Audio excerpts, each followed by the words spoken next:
Sa iba namang balita, mula gwardiya hanggang sa mismong hepe ng Bureau of Corrections ang iimbestigahan. Kaugnayan sa pagkawala ni Rolito Go sa kulungan, nais ding ipasuri ni Pangulong Nonoy Aquino ang mga umano'y pribileyo ng mga preso at yung mga sinasabing sindikato dun mismo sa loob ng bilibid. Nakatutok si Dano Tingkongko. Gumugulong na ang investigasyon para malaman ang katotohanan sa nangyari sa convicted killer na si Rolito Go.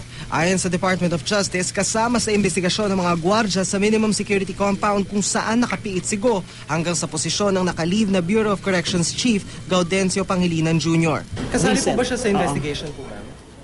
Isasama rin, hindi may iwasan na hindi isama kasi lalo na kung ma-confirm na it's a case also of abduction. So may investigasyon. Bakit ba nangyari ito? At pagtapos ng investigasyon, siyempre may panagutan kung sino mga nagkulang. Bukod sa kung may pagkukulang, gusto rin daw malaman at mabuwag ng Pangulo ang mga sindikato sa loob ng NBP. Isa sa mga tanong na gusto kong masagot, eto ba may nagkulang o merong sumasabot tayo sa ginagawa ni Director Pangilinan? Talagang sinet up siya? Gaano ka lalim ba ugat ng mga sindikatong yung kumikilos dyan sa loob ng bilibid? Nakausap ng GMA News sa telepono si Pangilinan, handa raw siyang harapin ang anumang investigasyon. Nilinaw din ito na iniisa-isa na niyang ayusin ang mga hindi magagandang kultura sa NBP. Pero hindi naman daw madali ito lalo't karamihan ay nakasanayan na. At lahat naman daw ng pagbabago kailangan idaan sa proseso. Magiging masinsinan at malalim daw ang investigasyon. Aalamin kung totoo ba ang sinasabi ni Go na nakidnap siya at ang pamangkin niya at paano ito nangyari sa loob ng NBP.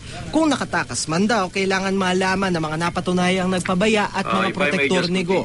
Pero ngayon pa lang may nakikita na ang DOJ na pananagutan daw ng Bucor. May pananagutan pa rin talaga dyan ang mga taga-Bucor because how could it happen? How could kidnapping or abduction happen right there?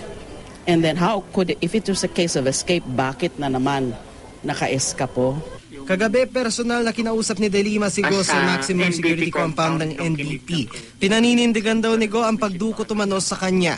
Nilinaw din ni Go na hindi totoong nakakapasyal pa siya, nakakalabas lang daw siya kung pupunta ng ospital. Nasa stage 4 na ang colon cancer ni Go at inaasahang palalayain ito sa susunod na taon matapos ang halos 18 taong pagkakakulong. He was in tears when he was saying that, na alam ko naman na lalaya na ako next year. Bakit ko pa i-jeopardize?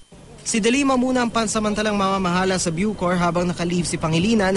Nabanggit din daw ni Pangilinan na hindi ito ang unang kaso ng kidnapping sa NBP. Sa ngayon, 4 na tauhan na ng Bucor ang sinibak kabilang ang pinuno ng minimum security compound at 2 jail guard. Dano Tingkongko, nakatutok, 24 oras.